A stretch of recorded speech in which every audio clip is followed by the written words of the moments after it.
आएगा। एक नई सोच, एक नई प्रणाली और नई पारदर्शिता का शुभारंभ अब सरकार के द्वारा किया जा रहा है। आप सबके बीच में जब ये टैंकर पहुंचेंगे, ये काम होगा, तो ये 1111 टैंकर जीपीएस सुविधा के साथ जनता की निगाहों में काम करेंगे। उनकी निगरानी स्वयं जनता करेगी।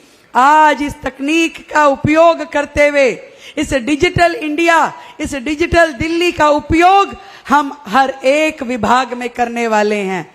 राम तेरी गंगा मैली हो गई, भाजपा के पाप धोते धोते, ये नया स्लोगन है, नया गाना है और मुझे लगता है कि भारतीय जनता पार्टी में बिल्कुल सटीक बैठता है। नमस्कार, प्रणाम। आप सब देख रहे हैं मेरा नया YouTube channel talk with Nitesh के साथ।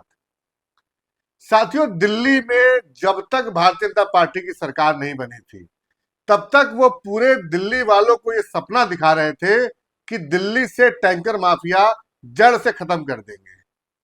मगर चुनाव जीतने के जस्ट तुरंत बाद इन्होंने एक मजबूत और बड़ा यूटर्न लिया।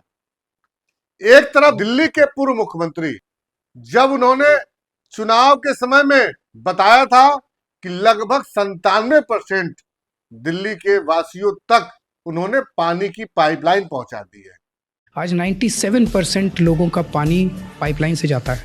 3-4% एरिया अभी भी है जहाँ पे टैंकर जाता है, वहाँ भी पाइपलाइन जल्दी पड़ जाएंगे। But there is a very small, बहुत छोटा। अब टैंकर माफिया को हमने, ये सारा माफिया चुप थोड़ी बैठेगा। और भी बहुत बड़े बड़े माफिया थे जिसको हमने डिमोलिश किया। तो ऑब्वियसली जब आप इस रास्ते पे चल रहे हो, तो ये तो आपको पूरा सिस्टम आपको क्रश करने में लगा हुआ है। आज चाहे ये पार्टी हो, चाहे ये पार्टी हो, चाहे ये पार्टी हो, इन सारी पार्टियों का एक ही मकसद है, आम आदमी पार्टी को खत्म करो, केजरीवाल को खत्म करो। इसने हमारा धंधा बंद करा दिया। तो क्या ये नई सरकार अब वापस से टैंकर माफिया लाने का काम कर रही है? दिल्ली सरकार में मंत्री परवेज वर्मा जी के चुनाव से ठीक पहले कि अगर मैं आपको ट्वीट दिखाऊं, जो एक्स पे किया हुआ पोस्ट दिखाऊं,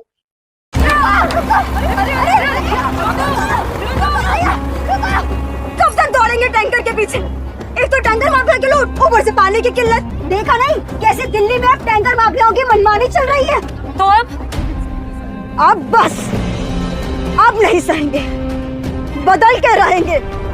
इस बार ना करें चुनने में भूल, खिलाएं कमल का फूल। तो ये दर्शाता था कि भारतीय जनता पार्टी के आने की वजह से टैंकर माफिया दिल्ली में खत्म हो जाएगा। मगर आज की मैं आपको उद्घाटन समारोह की एक बड़ी तस्वीर दिखाऊं तो आप एहसास करेंगे कि दिल्ली में 1111 टैंकरों का उद्घाटन हुआ है। आखिर में दिल्ली में टैंकर किस काम के लिए है? क्या Bharatiya Janata party tanker mafia वापस से लाना चाहती है? दिल्ली में तो टैंकर माफिया खत्म हो चुका था। दिल्ली के पूर्व मुख्यमंत्री अरविंद केजरीवाल ने अपने एक इंटरव्यू में बताया था कि दिल्ली की कॉलोनियों तक 97% उन्होंने पाइपलाइन पहुंचाने का काम किया है। अगर दिल्ली की 97% कॉलोनियों में पानी की पाइपलाइन पहुंच गई है, तो ये टैंकर किस काम के? क्या इस टैंकर के पीछे किसी बहुत बड़ी साजिश या बहुत बड़ा गठजोड़ का? क्या इतने बड़े संख्या में जो टैंकर दिल्ली की सड़कों पे घूमेंगे, ये इस बात को न दर्शाएंगे कि दिल्ली में टैंकर माफिया वापस से आ चुका है? क्या सरकार अब अपने दिशा निर्देश के हिसाब से टैंकर माफिया चलाएगी? क्या घर घर पानी पहुंचाने की जो योजना थी दिल्ली के भाजपा सरकार की, उनके घोषणा पत्र में, वो क्या धरी की धरी रह जाएगी? क्या देश के प्रधानमंत्री द्वारा संकल्प लिया हुआ ये वचन कि 2024 तक प्रत्येक घर में नल से पानी आएगा, क्या इस सपना पे दिल्ली सरकार की मुख्यमंत्री रेखा गुप्ता जी पर्दा डालने की पूरी तैयारी कर रही हैं? महज ऐसे बहुत से सवाल हैं जो इस उद्घाटन से निकल के आते हैं। 1111 टैंकर का उद्घाटन ये दर्शाता है कि दिल्ली में पुनः टैंकर माफिया आ चुके हैं। इस पूरे प्रकरण से बहुत से सवाल उठते हैं और इसका जवाब मुझे लगता है दिल्ली सरकार को बहुत जल्द देना पड़ेगा। धन्यवाद। इस तरीके के तमाम वीडियो के लिए आप हमारे चैनल को सब्सक्राइब करें, लाइक करें और अपने सुझाव कमेंट बॉक्स में जरूर डालें, जिससे कि हम अपने आप को और बेहतर कर सकें। धन्यवाद।